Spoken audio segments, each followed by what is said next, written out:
right on Route 3. So when you go down Route 3 South, and you drive into Kingston, you're going to look, it's going to feel as though you are driving underneath the blades of this turbine. That's how close it is to the highway. And there's a beauty there. Because in Massachusetts, a lot of people say, not in my backyard. You might have read about Cape winds, the Kennedys, you're going to ruin our view, you know, which is nuts. You know, before he died, Ted said, you know what, put up the turbines, you know, because he wasn't going sailing anymore.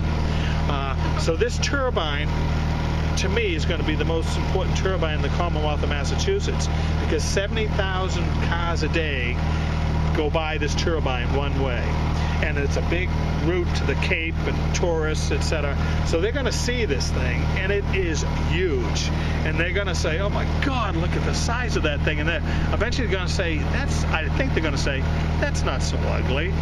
That's kind of cool, because you've seen turbines.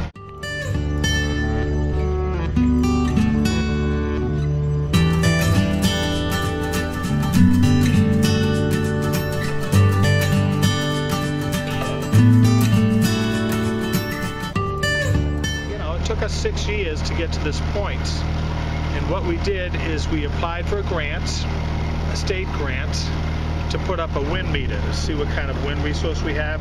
They already know that there was a wind resource here. The FAA, the people that fly the planes or whatever, they know where the wind streams are. The wind streams are just like rivers in the sky. They just know where they are. So they said, yeah, you probably have the resource, so they're able to give us the grants.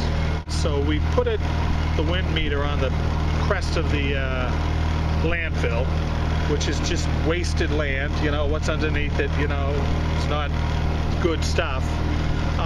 And we had the wind resource. So at that point, we applied for another grant to help us with to put together a pro forma, like what will it take to make a wind turbine work on the landfill. So we had an engineering company, Wesson and Sampson. That grant was about $130,000, and they put all the P&Ls together, profit loss. This is how much it's going to cost, this is how much energy it'll generate.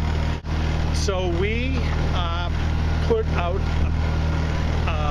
a lease option, and we put it out to a lot of, anyone that wanted to bid on it. And at the same time, they changed the laws of Massachusetts regarding landfills, and they speeded up the process to put a solar farm on a landfill, because the landfill's got a cap on it. To break the cap can be real dicey. But they sped up the process so it could take as little as 6 months. Before, it might take 3, 4, 5 years. So when the turbine was coming into play, at the same time, the legislation last like September came out that you could get into the landfill for a solar farm. So we put out a request for proposal, an RFP for solar. So we got all the proposals, and the bottom line is we have a turbine going up. It's a Hyundai 2 megawatt. It's the biggest Hyundai they will have in this country, and it'll be the first one they bring in.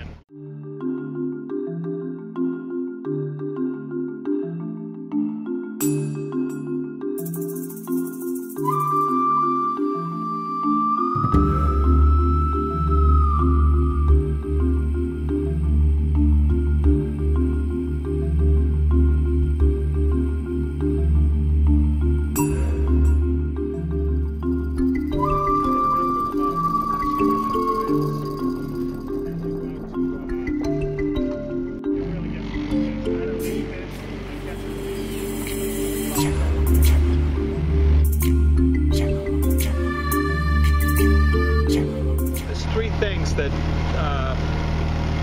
get the town inspired to do this. We leased the property.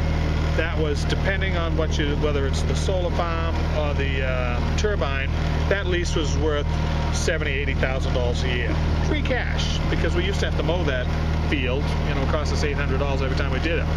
There's a purchase power agreement in place where we're going to make money off the power generated there, and they're going to sell us energy at a reduced rate, 30% of what you normally pay, because there's no middleman. On your electric bills, there's a middleman. There's the one that generates it, and then there's the one that moves the power. Well, there's no moving of the power because it's stationary. So the third part is part of the first part. If we produce more energy than we use in the municipality, we can sell it right into the grid. and that's a cash flow. So what happens, to make it real quick, is over the course of 20 years, we will average $1 million a year in cash for the town of Kingston, and that is crazy money. You know, if we have $100,000, we are very, very lucky. So now, on average, there's going to be $1 million a year. So when we went to town meeting in the beginning, we said, you know, we can make some money with this, and they said, you're crazy, right? You know, but we reached out to the communities. We showed them where the turbine was going to go. We took pictures from all over town to see what the visual would be. We did the studies on the sound, and it was not going to affect anybody. We did the ambient studies about the birds, etc. You know, we have an airport in Plymouth. We did that study, and we kept having meetings with people and groups about what we were doing. So when it came town to town meeting, voting, they all knew what the deal was. So we didn't have to start from square one. I'm a businessman, and when I say I'm a green person, it's about the money too. We had to make some commitments to be qualified as a green community. But we also had to put a plan in place to say, well, what are you going to do with some money if we give it to you? So we put a plan together. We actually had part of a grant. We had Rise Engineering from Rhode Island. We couldn't get anyone from Massachusetts because we're dopes. So they came up from Rhode Island. They looked at all our buildings, and they found like the 5 biggest problems we have in our municipality. So they went in and they did retrofits with $165,000 that we got from our grants.